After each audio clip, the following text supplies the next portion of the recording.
My dear brothers and sisters, good morning. Today all of us are presented. We listen to a gospel passage that I strongly believe is incredibly rich and profound in its meaning. There is so much depth contained in these few verses that if we were to unpack everything, that if we were to explore everything, we could easily spend hours or perhaps weeks or even an entire semester just to explore its meaning. But if I were to distill today's gospel, down to one essential point, I would say that it is ultimately about one fundamental question, that is, who is Jesus? It is a question of Jesus's identity. Who is he really? And mind you that this is very vital. This is crucial. This is actually a very important question because knowing and believing, I think that's more important. Knowing and believing someone's identity will definitely affect how you relate to that person. I do not know how many of you are watching or have watched a series entitled The Chosen. Do you know that series? Or at least if you see that clips, the clips of this series in your Instagram or TikTok, can you please raise your hand if you watched that series? Higher? Oh, nice. It's quite a number of you. It is a series about the life of Jesus. And if you follow that story from one episode to another, from one season to another, I believe that you will at least begin to catch a glimpse of something.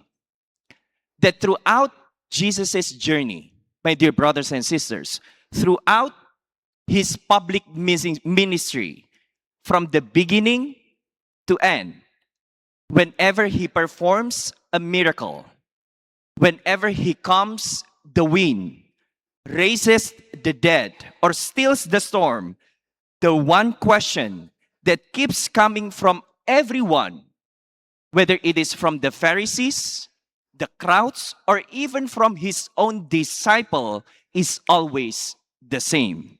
And what is that? Who is this man? Who are you that you dare to say that you can forgive sins? That's what the Pharisees said. Who is this man that even the winds and the sea obey him? That's what the disciples said.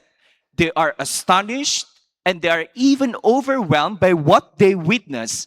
And again, they find themselves searching for one answer to that fundamental question. Who is Jesus?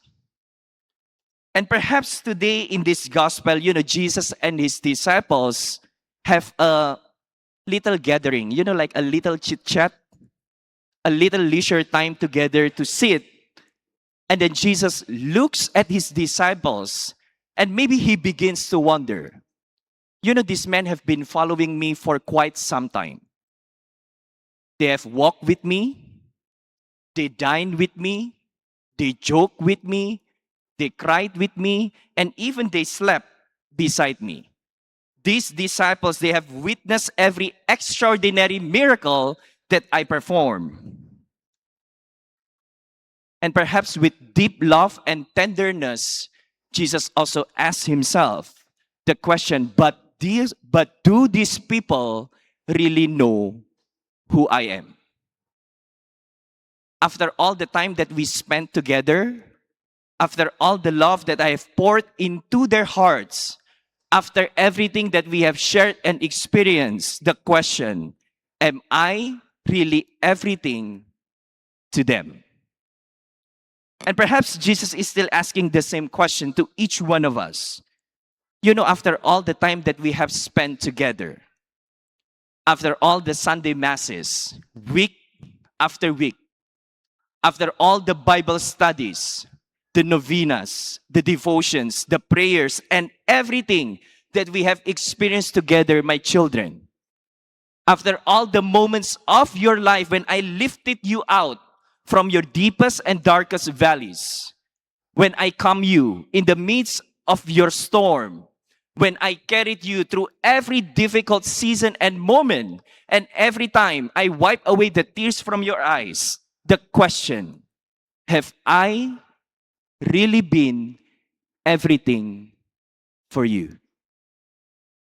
Do you believe in my identity? Identity that will not change as a loving Savior and as a loving God in your life despite everything that you have been through.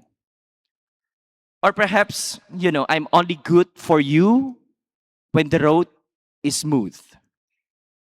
You only believe in me when I give you what you want, when your prayers are answered, when everything, when everything goes, when life unfolds according to your plans.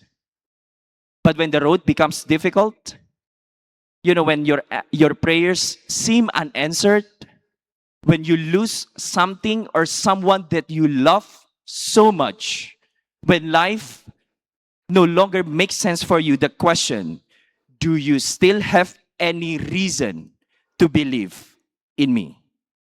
Do you still trust me? Perhaps there is a deeper question that Jesus is asking today. Do you love me only for what I give you? The gifting and Him as a giver, or do you love me for who I am?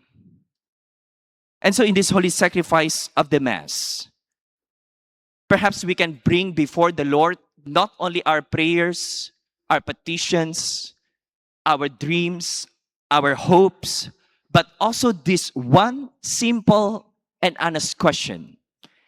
Ask the Holy Spirit to tell you. Ask your heart with the most honest attitude and disposition. After all this time, Lord, who are you to me?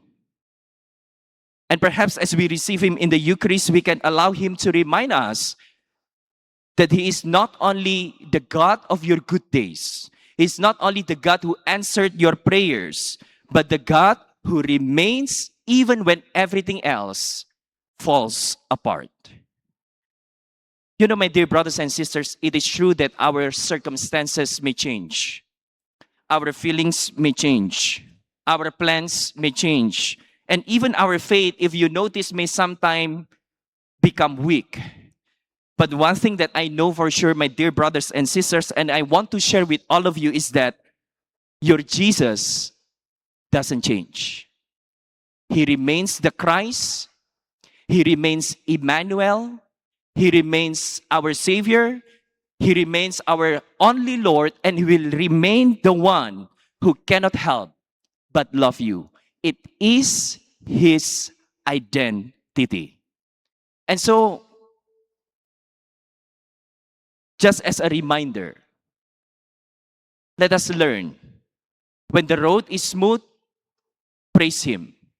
But when the road is difficult, learn to trust Him. When you understand His plans, thank Him. And when you do not understand His plan, hold unto Him. Because at the end of the day, the greatest question is not whether Jesus has been good to us or not, but whether have we really loved Him for who He really is.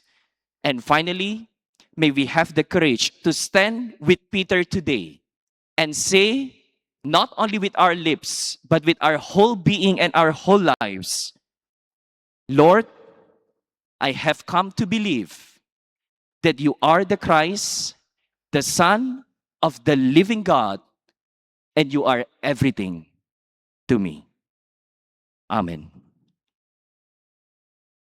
Let us pause for a while.